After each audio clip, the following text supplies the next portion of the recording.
Эми университет деген сөз мужской роддо, урматтуу достор. Университет деген сөз мужской роддо. Эми мужской род менен аяктаган сөздөрдүн этегине, мужской род менен аяктаган сөздөрдүн башына в предлогун койсок, эч кандай окончание койбой турган болсок, мисалы үчүн университет өзү университет, эми анын башына в-ны кое турган болсок, в университет боло турган болсо, анда университетке болот. Эч кандай окончание кошпосок, в университет десек, университетке болот.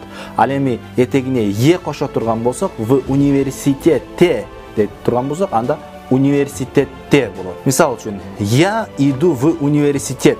Мен университетке баратам.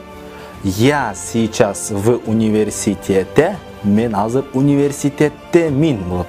Я сейчас в университете, мен азыр университеттемин. Мисал үчүн банк деген сөздү ала турган болсок, банк деген сөздү алып туруп, башына в предлогун коебуз. Мисал үчүн в банк, банкка болот анда. Ал эми в банке этегине е кошо турган болсок, анда банкта болот.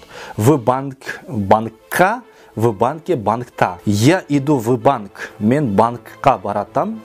Я сегодня был в банке. Мен бүгүн банкта болдум болот.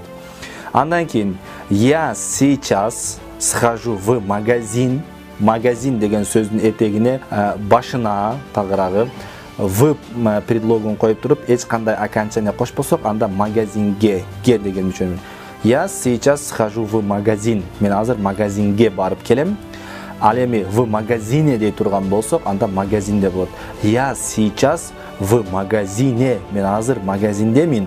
Покупаю продукты, азык-түлүк сатып алып жатам. В магазине.